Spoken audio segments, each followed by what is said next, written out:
just start by saying certainly fell below the expectations that that I have and we all have for the program this year. There was certainly some positive things to kind of look back on at some point. Tonight's not that night. I am proud of the kids for fighting the way they did and representing our school, this community the way they have always. Tonight in particular, North Texas just played a little bit better. We didn't shoot the ball particularly well. They did a little bit better. I mean, I thought our defense was actually pretty decent. And at the end of the day, Tyler Perry played like late, like the Conference USA Player of the Year that he's been, and they came out with a win. They moved forward, and our season's over, so we move on. What was the locker room, the mood in the locker room like after that? It's always sad when it's over. That's it comes to an end fast.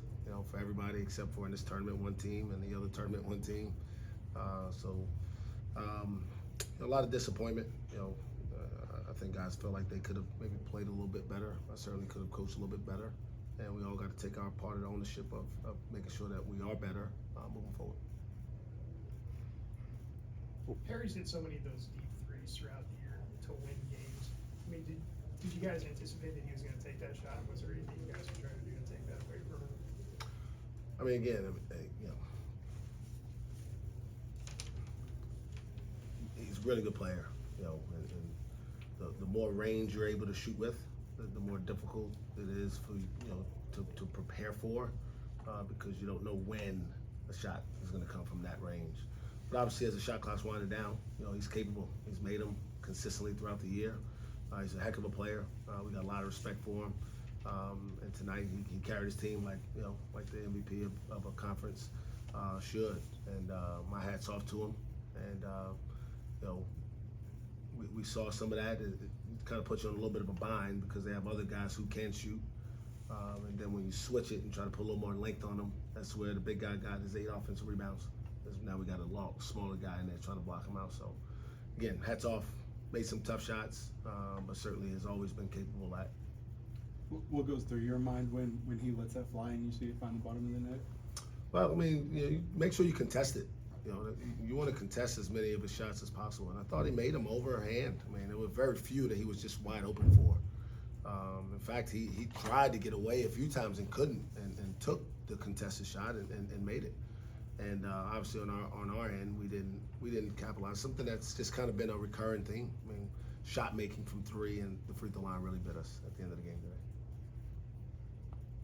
Caleb Asbury played pretty well, but then one for 4 from the free throw line down the stretch, and then missed a big 3 there too. I mean, just kind of what's that like seeing a guy that played so well tonight and has been, I guess, pretty efficient from the line and from 3, just coming short in those moments. Yeah, I mean, I don't know the exact number, but I think for his career, he's a high 80-something% free throw shooter. I mean, so it happens. It's unfortunate, because you don't control that. He's trying to make it. It's kind of like we talked about the other day. We made him. And the ball goes in the basket. You look better. You feel better. Truth is, he took a wide open shot that we want him to take. He got to the free throw line in the tie game at the end. We have him shoot technical free throws. So, I mean, there's a reason you want a guy like that at the line, because you feel confident he's going to make them. But tonight, didn't go in. And, it's going to, happens to all basketball players at every level, that sometimes the ball doesn't go in. And it's not really a whole lot of explanation for it. It's not like, I think if we put him out there tomorrow and we had the same situation, I'd feel confident he'd make them. They play at a pace that you guys, I don't think, have seen this year. You got 17 points in the first half.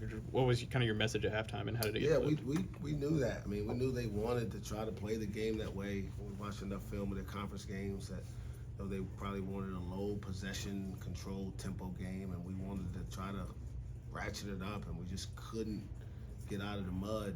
They were really, really physical. We failed to play through that physicality. Then in the second half, we were able to pick it up. And I think we scored 17 in the first half and scored like 15 in the first few minutes of the second half. So we got the game going at our pace, but just weren't able to sustain it, as evidenced by, I think our largest lead was 3. We never were able to put real pressure on them to have to change the way they were wanting to play. what'll kind of be some of your takeaways from this group that you have? That's a good question. I don't know if I'm in a good place to really answer that. Again, I mean, they dealt with a lot, like all teams do. The injuries certainly were a factor, but not here to make excuses. We didn't meet the expectations, of the program that I have, or I'm sure our fans have, and it's my job to make sure we get better.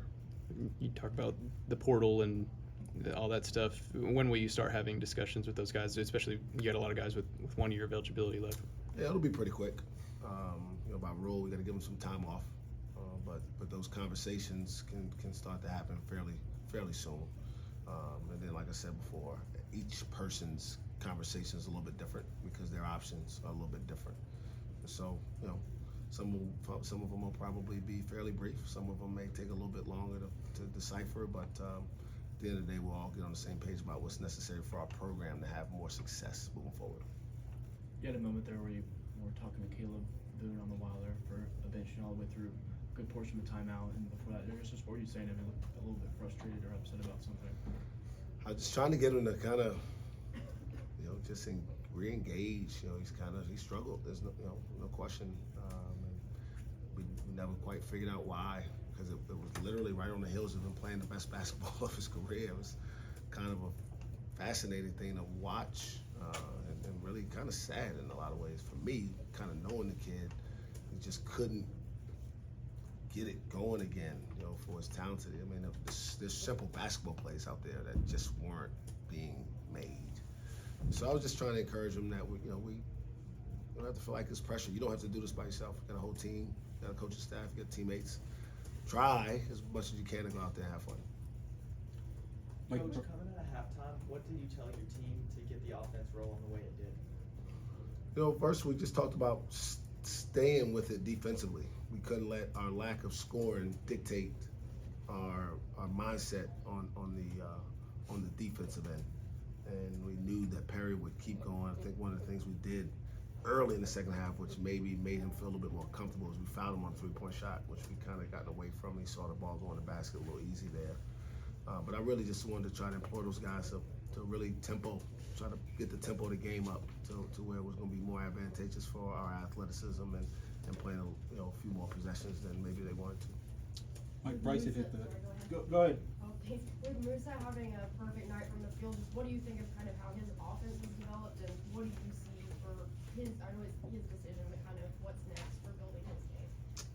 I don't really know at this point. What his mindset is. He's obviously a really talented kid, but he's made progress. He's made a lot of progress on both ends of the court. He's gotten in better shape. Last year he wasn't able to play the sustained amount of minutes that he's able to play now. It's part of the process of getting better as a player. And next year, whatever it is, he needs to be a better player. And that'll be the conversation, is what it takes for him to become a better basketball player this offseason. Mike, Bryce had hit that jumper kind of on your first couple of possessions of overtime. You guys didn't score again until under a minute left. What did North Texas do, or were you guys just missing shots throughout the period? I have to go back and look at the play-by-play and see where they came from. I felt like we got good looks. Obviously, they make it hard. They contest everything like we talk about. I mean, you had two really good defensive teams. But like I said, they made a couple more tough shots than we were able to make, and that was the difference in the game. Anything else for Coach?